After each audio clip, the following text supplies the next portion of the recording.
प्राचीन काल में किसी नगर में एक बुढ़िया रहती थी। वह प्रत्येक रविवार को सुबह उठकर स्नान आदि से निवृत्त होकर घर के आंगन को गाय के गोबर से लीपकर स्वच्छ करती थी। उसके बाद सूर्य भगवान की पूजा करती, फिर भोजन तैयार कर सूर्य देव को भोग लगाकर स्वयं भोजन करती थी। भगवान भास्कर की कृपा से उसे किसी प्रकार की चिंता और कष्ट नहीं था। धीरे धीरे उसका घर धन धान्य से भरता गया। उस बुढ़िया को सुखी देखकर उसकी पड़ोसन उससे जलने लगी। बुढ़िया के पास कोई गाय नहीं थी, अतः रविवार को घर लीपने के लिए वह पड़ोसन के आंगन में बंधी गाय का गोबर लाती थी। पड़ोसन ने ईर्ष्या में आकर अपनी गाय को घर के भीतर बांध लिया, जिस कारण बुढ़िया को रविवार को गोबर नहीं मिला। बुढ़िया अपना आंगन नहीं लीप सकी। आंगन ना लीपने के कारण उसने ना तो भोजन बनाया, ना ही सूर्य देव को भोग लगाया और स्वयं भी भोजन नहीं करा। सूर्यास्त होने पर भूखी प्यासी सो गई। इस प्रकार उसने निराहार व्रत करा।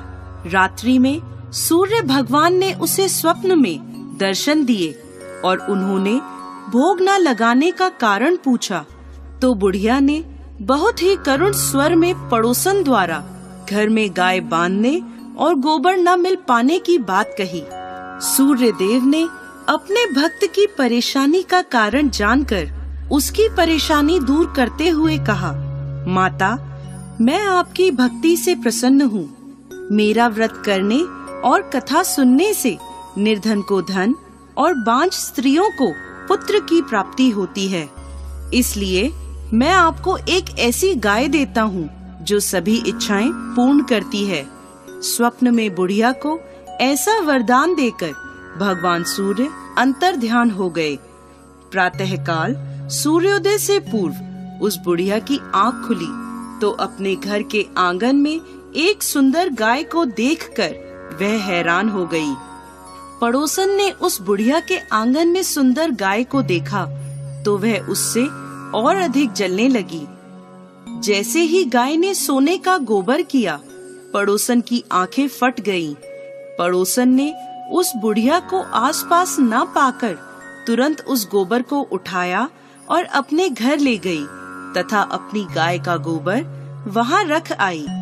बुढ़िया को सोने के गोबर के बारे में पता ही नहीं चला और बुढ़िया पहले की तरह भगवान सूर्य देव का व्रत करती रही और कथा सुनती रही। पड़ोसन की चालाकी देखकर एक दिन सूर्य भगवान ने तेज आंधी चलाई, जिसके कारण बुढ़िया ने गाय को घर के भीतर बांध लिया। सुबह उठकर बुढ़िया ने गाय का गोबर देखा तो उसे बहुत आश्चर्य हुआ। उस दिन के बाद बुढ़िया गाय को घर के भीतर बांधने लगी। सोने के गोबर से बुढ़िया कुछ ही दिनों में धनवान हो गई।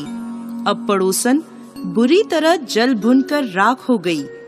जब उसे सोने का गोबर पाने का कोई उपाय नहीं सूझा तो वह राजा के दरबार में पहुंची और राजा को सारी बात बताई। राजा ने अपने सैनिक भेजकर बुढ़िया की गाय लाने का आदेश दिया। सैनिक बुढ़िया के घर पहुँचे। उस समय बुढ़िया सूर्य भगवान को भोग लगाकर स्वयं भोजन ग्रहण करने वाली थी। राजा के सैनिकों ने गाय को खोला और अपने साथ महल की ओर ले चले। बुढ़िया ने सैनिकों से गाय न ले जाने की प्रार्थना की। बहुत रोई चिल्लाई, लेकिन राजा के सैनिक नहीं माने। गाय के चले जाने से बुढ़िया को बहुत दुख हुआ। उस दिन उसने कुछ नहीं खाया और सूर्य भगवान से गाय को पुनः प्राप्त करने की प्रार्थना करने लगी। दूसरी ओर राजा गाय को देखकर बहुत खुश हुआ और सैनिकों से बोला, इस सोने का गोबर करने वाली गाय को गौशाला की जगह मेरे कक्ष में बांधा जाए।